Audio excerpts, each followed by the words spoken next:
going to be moments that are exhilarating.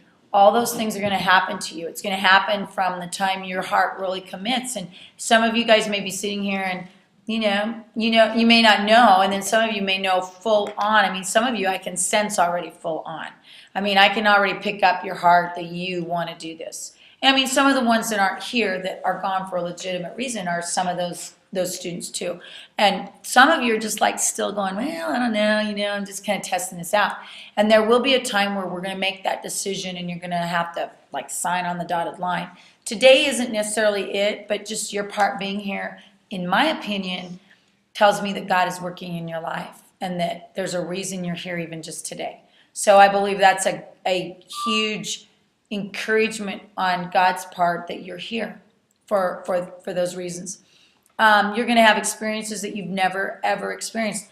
I'm going to have experiences that I've never, ever experienced. Matt's been to Brazil, and you'd think, wow, Brazil. But no, he is going to experience things that he never experienced in Brazil when he goes to Kentucky. Because you can't replicate any trip in another trip. They're just all unique. So, I mean, there's a part of you when somebody goes on a mission trip, like when the team left Brazil, it's like, oh, man, I'm missing out. Because, I mean, I will never experience that experience. Even if we go down 2 years from now to Brazil, it will not be the same trip. It will be a different trip. Different people, different dynamics. Different people down there will create different dynamics. Everything will make it different. There will be no other trip like this. This is absolutely a unique trip. You will never replicate it. You'll have similar things, but it won't be the same. You will feel like you're stretched beyond your limits, and that will happen before you leave. We will make sure. Okay, I just want you to know that. You will be stretched to a point that you will probably say, this is stupid. I don't know why I signed up for this. There are going to be moments where that happens to you. That doesn't mean it's God saying, oh, maybe I had doubts I shouldn't do it. That's not necessarily what's happening to you. But part of growth is, I use the example of, in a gym, Megan's got up there and talked about what do you do when you're lifting weights? You're tearing your muscles up. What do you do on your rest days? Your muscles are rebuilding. And when they rebuild, they get stronger. And that's what happens in this whole experience, is that it's a way of lifting weights. You're going to be, ripping up stuff, and then you're going to all of a sudden have this huge growth happen that you didn't really even realize was going to come. I was going to use the little experience. Kelly and Pastor Kim and myself and Matt, kind of on the edge, but they won't let him really in, are on the Biggest Loser team. Stand up, Pastor Kim and Kelly. Look at them. Are they like looking good? How many pounds, Kelly? I don't have to tell because I'm a woman. How many pounds? You really don't know? About 14. 14 pounds, Pastor Kim. 13 pounds in 4 weeks. Okay? Now, one of the things that Megan said to us on our team, we meet every Tuesday morning, she screams her bloody head off. No, she doesn't. She's really pretty sweet. She does when she's just with Kelly alone. She screams. But no. Anyway, Megan made this statement. She said, just do what I tell you to do. Okay, just will you please just trust me and do what I tell you to do. And if you'll do what I tell you to do, you're going to get results. Now, is this truth? Now that we've lived it 4 weeks? Yes, it is. Okay, it's truth. I'm like drinking more water than I've ever drank probably in my whole lifetime. But I'm doing what she tells me to do, and I'm getting results. Same advice to you guys. There's going to be times that we're going to tell you to do things that you're going to go, I don't really want to lift that weight. That's just a stupid idea. And I think you're whack, and you're wrong. Do what we tell you to do. There are reasons that we're doing it. We have a plethora. Do you like that word? Plethora of experience. It means lots and lots. We have a plethora of amount of experience. How many years have you been in ministry, Pastor Kim?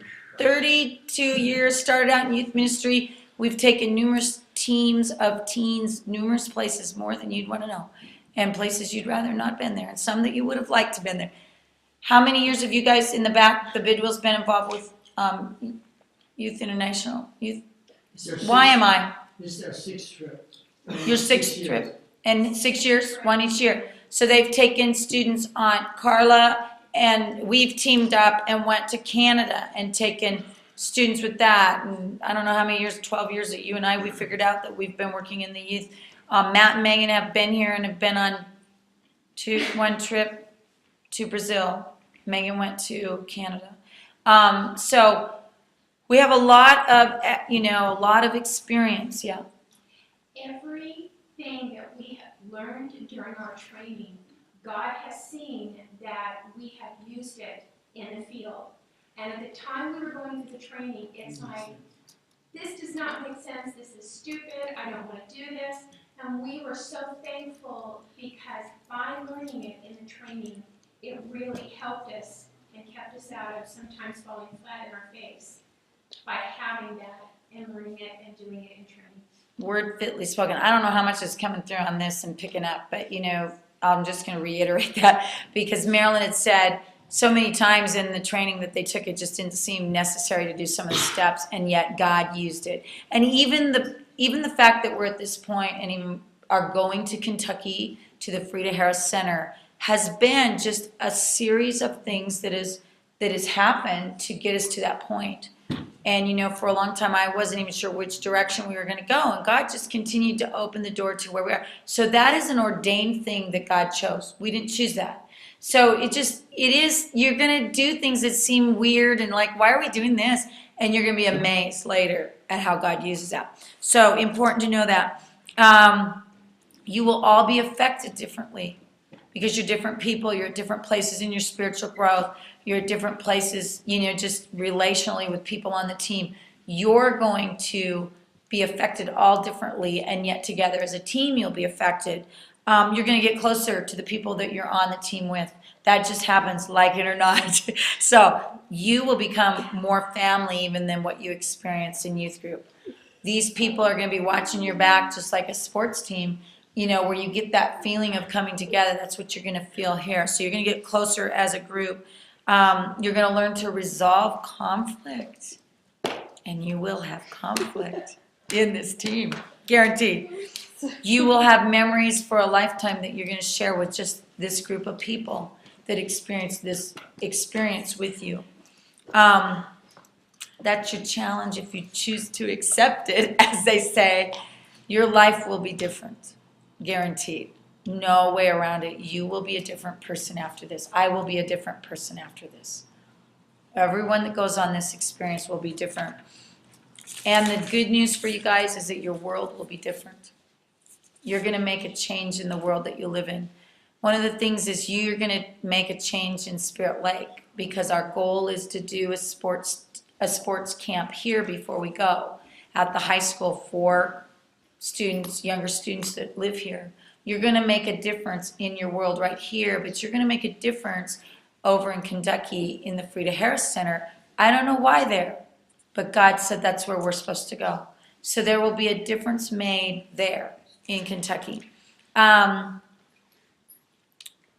going to be different, maybe older in how you think. It's going to age you in ways. It's going to bring wisdom in your life to go through this experience.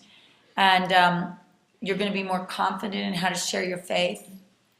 You're going to be more confident in where you stand with God and what you believe in God than you are even at this moment. It's going to change even those things in your life. Matt, if you want to pass a notebook or get those started to everybody, and then I want you to take a marker and put your name right in big letters on the front. And Matt, you can pass those out or start one on each side. But I wanted to read just, you guys have heard this verse, and I probably overuse it, but I love it. And it's Acts 17:6. And it says, but when they didn't, I'm going to read the whole verse. My favorite part is the last part of the verse. But the first part says, but when they did not find them, they dragged Jason and some brethren to the rulers of the city, crying out, and this is my favorite part, these who have turned the world upside down have come here too. And I love that verse because that's what I want to see you guys do. I want people to look at you coming and go, whoa, these people turn the world upside down. They are world changers. There's even a mission group called World Changers, but I want that to be the adjectives that they use to describe this team. Oh, whoa, the people that change the world are coming our way. They're coming at us. Okay, so I want to go page by page through this notebook. I did not put, everything has a hole in it, so you can put it in the little rings right now, and it's in the order that we're gonna do this. Keegan, did you get one way over there? Okay. Stay in the box. I'm not even on the screen. It's black. Is it supposed to be black? It's gone. Is that okay? Okay. The first page is, of course, you guys can change this if you want. This was my little brain, but I put the A-Team 2012 because Appalachian Mission Team. So if you like that logo, if you want it on your T-shirt, we can go with it. But you can think about it. Keeping it like being the A-Team, Mr. T, bling bling. We can wear chains and everything. No, no. You have a good history. Oh, I know. He's a good guy. I know. That might not be good for his story. Okay, so anyway, Appalachian Missions Team 2012. You guys be thinking about that, what you want. Okay, so that is us. The next page is everybody that signed up. And as you look down that, you can see there's a lot of people that are missing. I sent out your phone bites, and I know you guys hate those, or some of you hate them. But you know what? You what? I said press 5 to block. No, you know what? I want you to sit down and try to make 20 to 30 phone calls. Or like when I send out the youth group, it's 47 is on that list. Okay? And when I say text me, I really mean it unless you have a burning question because I really don't want to answer 47 calls about, did you really mean we were leaving at 5 or was it 5:30 and I thought we changed it? I mean, text me for Pete's sakes because if I'm in a meeting, I can get back to you. But to return all those calls is unmerciful on your part to expect of me. So, I know you don't like phone bite. If you give me your emails, if you give me, if you have text and you communicate, I'm looking for a program. You did find it? Matt's looking and researching for me a mass text thing, which I'd rather do a mass text. But you got to take some responsibility of, hey, I've got to have a way to communicate with you. And so if the way we're going to communicate is with an email every time, then you got to look at your emails. If we're going to choose to text every time, that's great, but you got to look at your texts and open them. And if I'm going to phone bite, which is what I did this time, you're going to have to listen and remember. Jared. How long have I gone to church here? Oh, I don't know, since you were 10. How many times do you misspell again? Did I do the E and the I wrong again? No, I before E except after C. I'm sorry, I thought it broke the rule. So sorry, forgive me. You're on every list, probably wrong too. Okay, so a public apology to the Teal family. Pastor Kim says Thiel every once in a while, so hey, I'm ahead of him, I figure. Okay, so anyway, that is your team. At the bottom, Kelly wasn't sure Anthony would like to go, and Zoe and Tyler I know have communicated. None of them could, well, Kelly's here, but like I said, Anthony's working, Tyler had to get back, they couldn't be here. I will tell you one thing though, that we cannot take 30 people. So I know that everybody on that list is not going. So, I mean, I don't know who that is, neither do you. Okay? Nobody knows who that is because God's going to reveal who that team is. And that's going to be a God thing too, you guys. That is going to be a God orchestration. Now I know the number that we can take, but I'm not going to give that to you because I don't want that to be any hurdle. So I'm just saying that 30 is too big a team for that center to take. So I just know that everybody on there is not going to be going, but I don't know who that is and neither do you. I want you to flip to your next page for your basic mission information. I'm going to go through this. You guys got this. I don't know how many of you got it home to your parents to read, but I'm just going to quickly go down that list. You can go visit the website of Appalachian Original Ministries, or ARM, as they're known, and you can look up and find Greg and Alice Whitetree. Greg is a full-blooded Cherokee Indian. This was what Bill, the head of ARM, okay? Now, Greg and Alice is who we will meet and work directly with that works at Frida Harris Center. But Bill told me that after I explained who we were and what we wanted to do, he said, I think you'd be a great fit with Greg and Alice. He said, I just wanted to give you a little history of Greg and Alice. He is a full-blooded Cherokee, has full tribal rights, can have a 4-bedroom home, 2-bath, house built, brand new, and he has chosen to live in this little tiny block house on the Frida Harris Center area. He's lived there in ministry all his life, And at this point, when he leaves, that ministry has no support. It is a ministry that Southern Baptist is not going to continue to support because it is so poor. I don't really understand all the dynamics, but Bill said these people are hanging on because they so love these people that they don't want to see the ministry end. So this is who you're coming in to undergird. You know, and I hope that eventually we'll hear what their prayer needs are, be able to pray for them on maybe somebody coming and loving these people at the level that Greg and Alice love them, to come and stay there in that situation and continue to minister, because that's what it's going to take, and that's what they don't have, anybody that will go do that. And they're older. I don't know how old, but you know, I mean, like, they're not going to be able to be there forever. That's not going to be possible. You'll like Greg. I already like him by phone. Very warm person. Alice sounds very sweet, and that's who we're going to work with. We will be doing ministry there. In the next line, you'll see a sports camps. Like you, those kids like to sleep in. He says ministry runs a lot better if we start them at 1 o'clock in the afternoon, which I'm sure none of you will be against. So we will probably be revving everything up around the 1 o'clock time, maybe a little earlier than that. And then they really would like, if we will do meals for these kids and keep them, that we extend it into the evening and do a VBS. That's where we'll do puppet ministry, drama ministries, and those kind of things. So that's what we're going to gear up to do.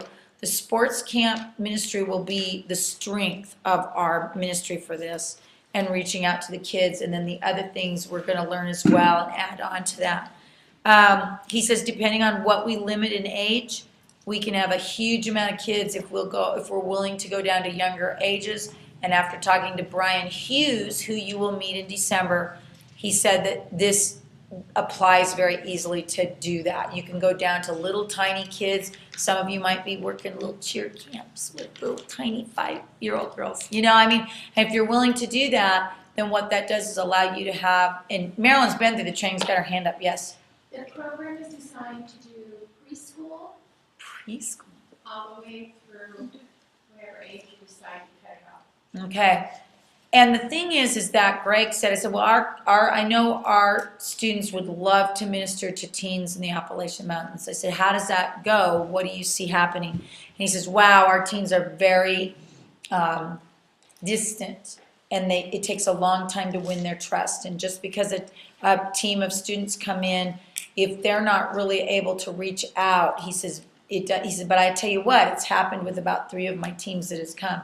And my vision is that we will be number 14, where we can reach out to those teens. And I'd like to see us doing maybe a couple of activities that week just for teens. Maybe on the 4th of July, we'll do a 4th of July party for the teens or something. But I mean, we'll have to get there on site, be ready with ideas, and see if we're getting those teens to respond to us. He says it's very hard to get them out. Up to junior high, yes. After that, pretty dicey on whether the teenagers will want to really come out and hang out with us. So he says, but some teams pull it off and can make that bridge, and he says then they're just coming by droves and love it. So be praying about that. The dates, okay, of course, it seems most efficient to fly, which is the bulk of your money. Of course, is always tied up in flights, but you know what? You guys are just busy, and the more I prayed about, the more we talked as a team, flying seems to be the most efficient. It gets you there, it gets you home. I mean, I know you have lives and you have things that you commit to other than this, and that will free you up by flying instead of driving. Driving is awesome. It has its own really cool stuff that happens when you take a driving trip, road trip, but we're not going to do that this time.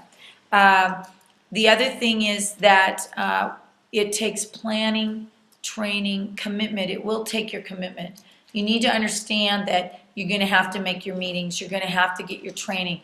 We can't have a group like this. You know, this time is one thing, but I mean, I can't have half of you here and then half of you show up Wednesday and go, oh, could you just in a nutshell tell us what we're doing? Could you train us for whatever you did with the team, you know, on Sunday? It just can't happen. It's not efficient. It's not going to train you to be the kind of leaders you need to be. This is really you owning your own responsibility. It's a lot higher level leadership than what you're experiencing even in youth. I mean, I can look at all of you guys and you all do different things leadership style in youth group, you know, even though you're not leadership team, you know what I mean? It's like you are doing things. But this is a higher level than that. Yeah, Jerry. So when does this come up for, What's going to occur? like this whole controversy? You're going to get to that. You mean the mission trip itself? Okay, your dates went out. Matt is looking into flight leaving on Saturday, June 30th. This person's wondering if it's gonna go on football. No, we don't ever plan anything. We don't even do yak anymore around football. Well, I don't know. June, you're done, aren't you? Summer camp's like the third week of June, second week It's the week right after you get out of school. Okay, so see, that won't work for our sports camp, or at least maybe we'd be half staffed. But anyway, we leave the 30th of June, which is the last day of June. And the actual time that you're there in ministry is July 1st through July, it's on your paper there, 7th. That's specific, we're slotted and scheduled with them for those dates. They are expecting us there to man their program. So that's set in stone. And then we will fly out, excuse me, on the 9th or the 10th, which is a Monday or Tuesday. Could you give me a chicken butter, please? And because we have those extra days, that extra weekend, because we need debriefing time, you don't want to just take off and come home cold turkey and expect to kind of get back into the thing. We need to talk about what's happened in our lives. Plus, we always make sure we have a little fun thing. Now, I'm finding there isn't a whole lot of fun over there, because they are really remote and they just don't have a lot of the pizzazz going on in Kentucky like we do in that area, because we're going to a very poor area. But we will find something. There's a few things I've found online, but there will be something, and you're not going to know for a while, but there'll be something that we're going to do. Whatever that is, it's going to be fun. It's also built into your support raising things, so it's not like you're not going to have to raise extra money for that. But